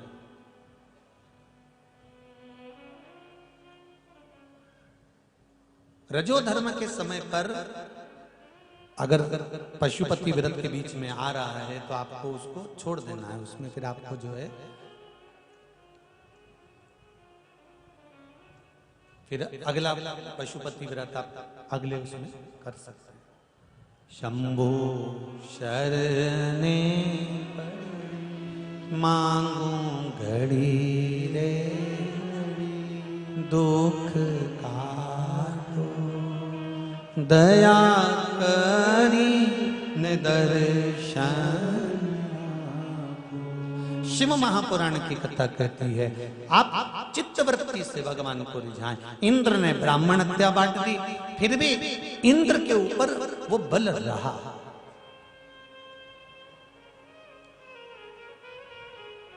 इंद्र के ऊपर वो बल रहा।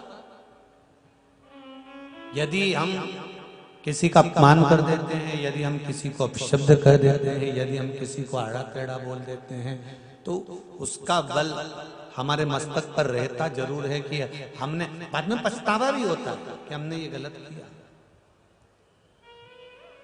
जैसे शिव महापुराण के 12 ज्योतिर्लिंग का जो संवाद आता है वो बड़ा सुंदर उसमें वर्णन किया गया। और एक संवाद यह भी वर्णन करता है 12 ज्योतिर्लिंग की कथा में, जैसे प्रथम ज्योतिर्लिंग का स्मरण कराते हुए तुम रुका जी चंचुला देवी से कहते हैं कि हे चंचुला, सोमनाथ जी का जो वर्णन किया गया है, ये जो शिवलिंग है सोमनाथ जी का, ये चंद्रदेव को देवऋषि नारद ने कहा था कि तुम पार्थिव शिवलिंग का निर्माण करो और उस पार्थिव शिवलिंग का पूजन करो।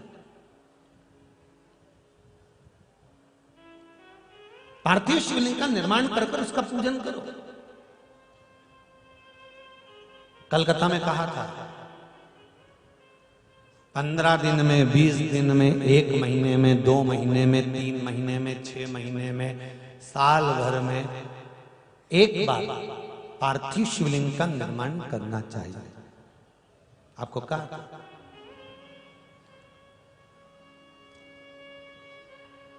प्रयास करा करो कि एक बार पार्थिव शिवलिंग का निर्माण हो और उसका पूजन हो।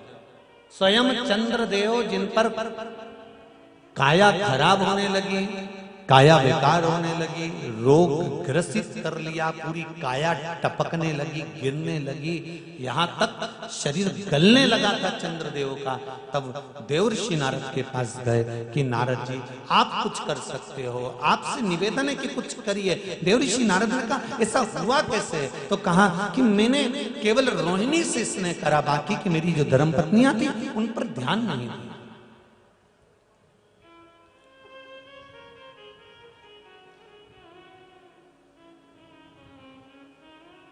ये जो काया का रोग होता है ना, ये जो काया खराब होती है, काया का जो रोग होता है, ये कहीं ना कहीं पूर्व में किया गया गलत कृत्य के कारण, परिस्थिति गमन के कारण भी हो सकता है।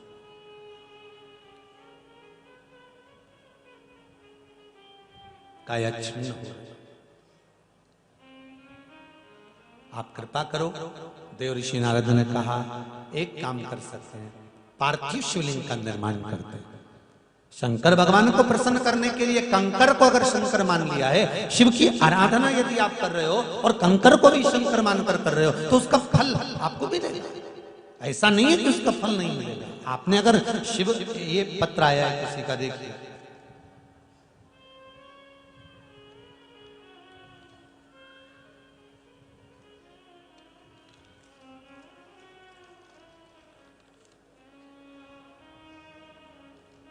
मनसा, प्रीतमपुर से हूं, मनसा सिंह।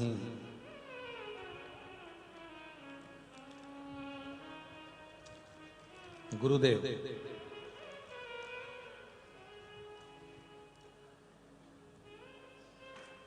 मेरे बेटे के पांव में फ्रैक्चर हो गया था, ऊपर से गिर गया था नीचे। मेरा पति किसी कारणवश जेल में था।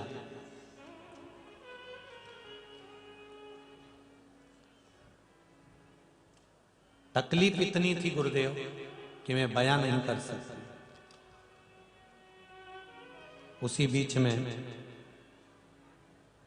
बेटा जो था वो गिर गया, उसको पट्टा चढ़ गया पांव में, और मेरा पति भी मेरे पास में नहीं था। अकेली उस बेटे को लेकर गई हॉस्पिटल, सब पट्टा वगैरह करवाया। उसी बीच में एक दिन शिव महापुराण की कथा में पता चला कि रुद्राक्ष उत्सव सियोर में होने जा रहा है।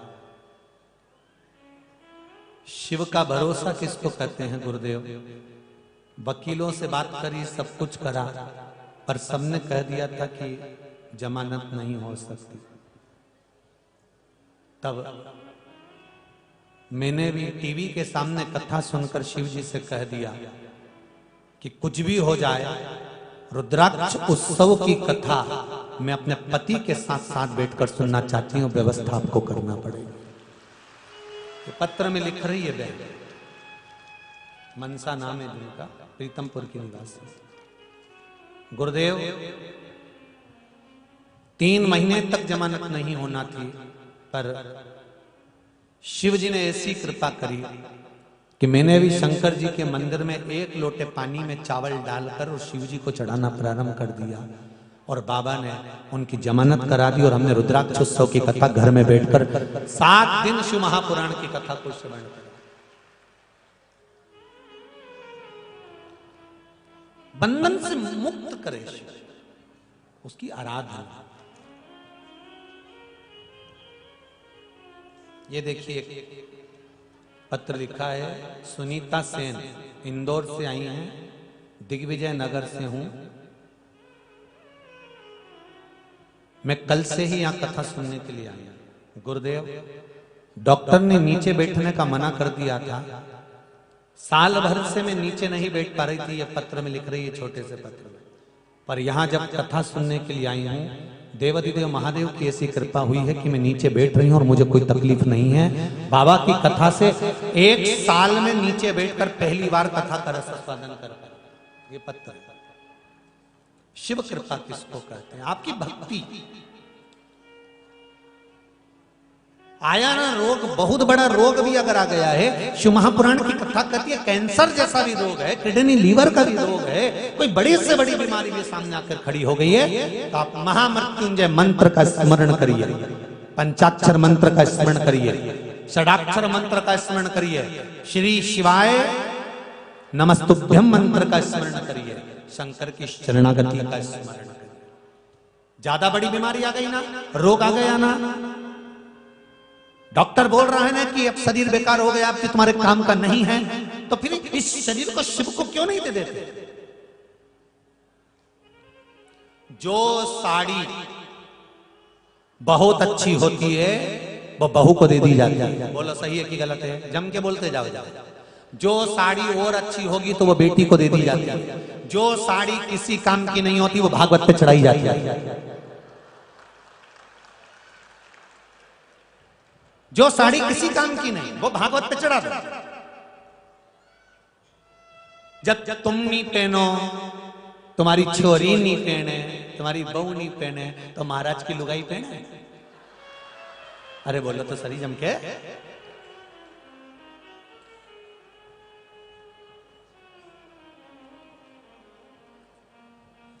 बस इसी कथा से हमको सीखना है। शरीर तुम्हें लगता है कि बहुत अच्छा है, तुमने परिवार वालों को दे दिया।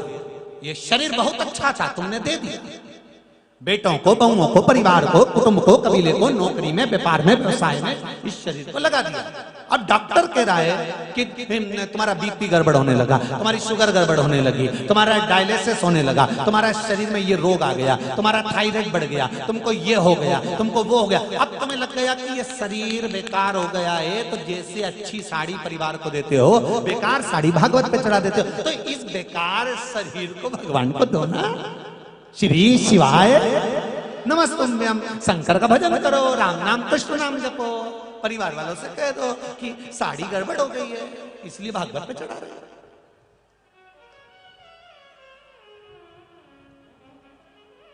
क्या विचार?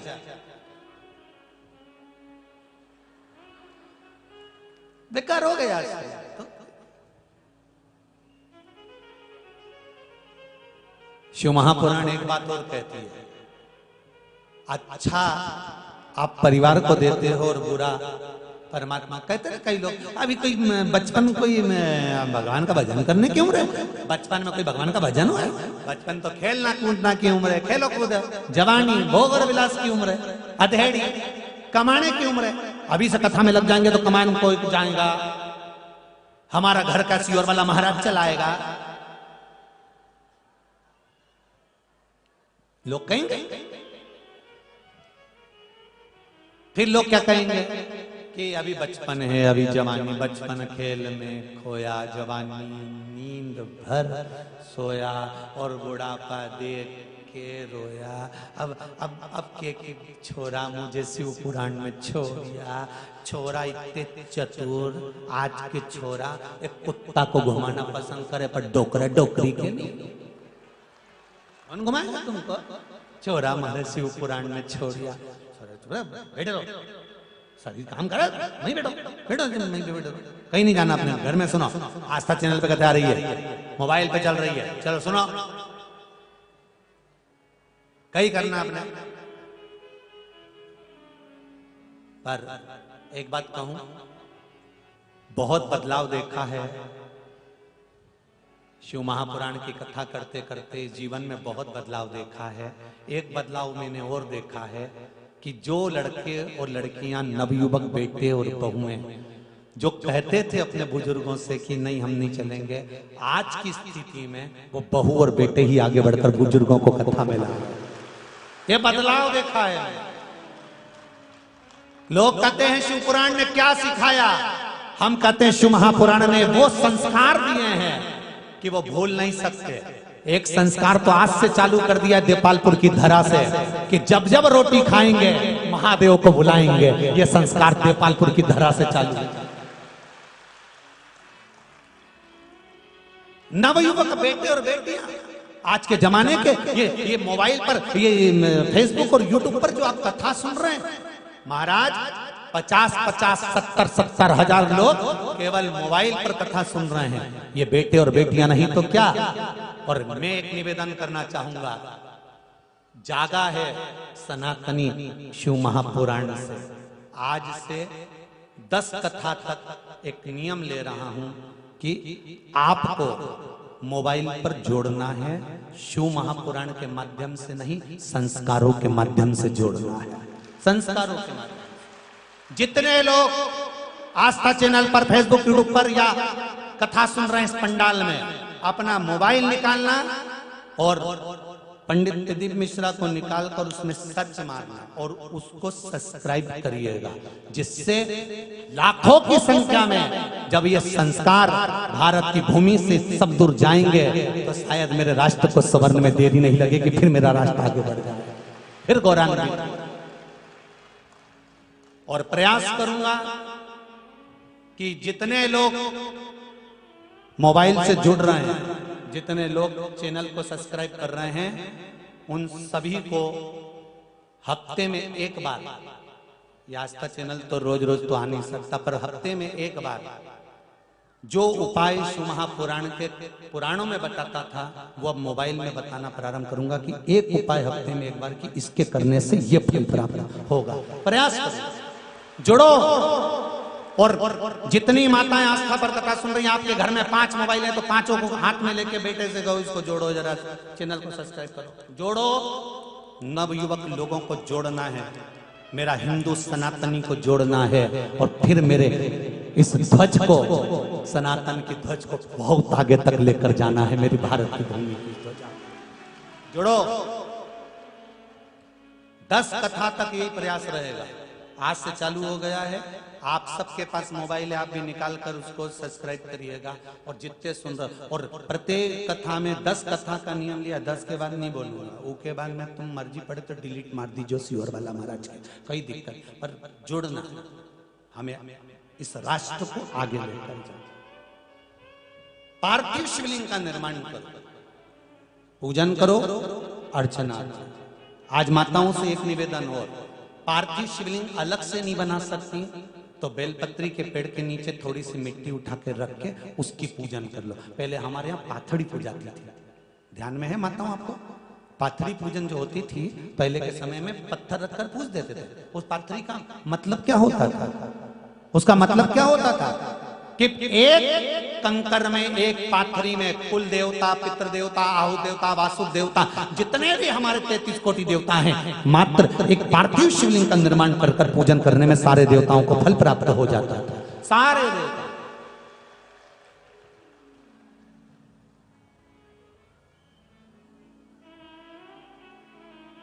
पार्थिव पूजन का एक फल प्राप्त।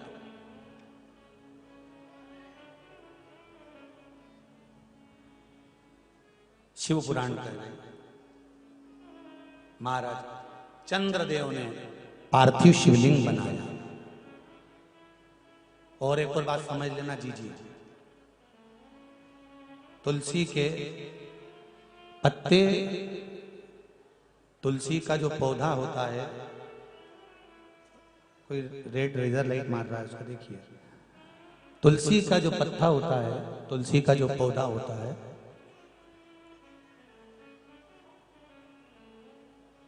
तुलसी के पौधे के नीचे जब हम दिया लगाते हैं, बहुत ध्यान से सुनना जीजियों, आप लोग लगाते आए, तुलसी के पौधे के नीचे जब हम दिया लगाते हैं तो तुलसी के पौधे में जितनी पत्तियां होती हैं, जितनी पत्तियां होती हैं उतनी देवियां,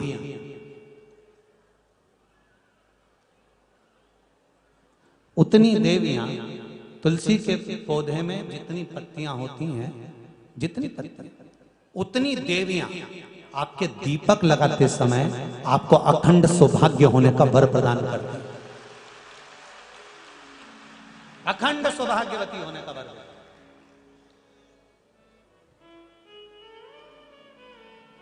और बेलपत्री के वृक्ष के नीचे जब हम एक लोटा पानी समर्पित करते हैं तो बेलपत्री के वृक्ष में जितनी पत्तियां होती हैं उन पत्तियों के बराबर शिवलिंग की पूजन का फल प्राप्त हो जाता है, उतने लिंग की पूजन का फल प्राप्त हो जाता है, जिसको हम कहते हैं सहस्त्रलिंग, सहस्त्रलिंग पूजन का फल हमको उस समय पर प्राप्त हो जाता है। सहस्त्रलिंग पूजन महाराज चंद्रदेव ने पूजन करी, भगवान शिव प्रकट होकर दर्शन दिए, काया का रोग ठीक करा, शिव जी का नाम सोमेश्वर महादेव हो गया। अगला वर्णन आया है श्री मल्लिकार्जुन, भगवान शंकर से पार्वती जी से रुष्ट होकर चले गए थे, कार्तिकेय बाबा श्री सेलम पर जाकर बैठ गए थे, शंकर पार्वती जी ने उनको मनाया, उनका नाम मल्लिकार्जुन के रूप में विराजमान हुआ महाराज। अगला वर्णन आता है सुंदर महाकाल, दूषण नाम के महाकाल बाबा का नाम आया तो याद आया कि कल एक बेटे ने मैसेज किया है कि गुरुजी कुछ भी हो जाए एक कथा महाकाल में जरूर करो उज्जैनी में, हम सब इंतजार कर रहे हैं। बीच में आपकी कथा उज्जैनी में होने वाली थी, वो कैंसिल हो गई थी कोरोना महामारी के चलते, पर गुरुदेव कुछ भी हो, कुबेरेश्वर महादेव का नाम लेकर आप तो कुबेरेश्वर धाम के नाम से कर दो, पर उज्जैनी में कथा बाबा को सुनाओ।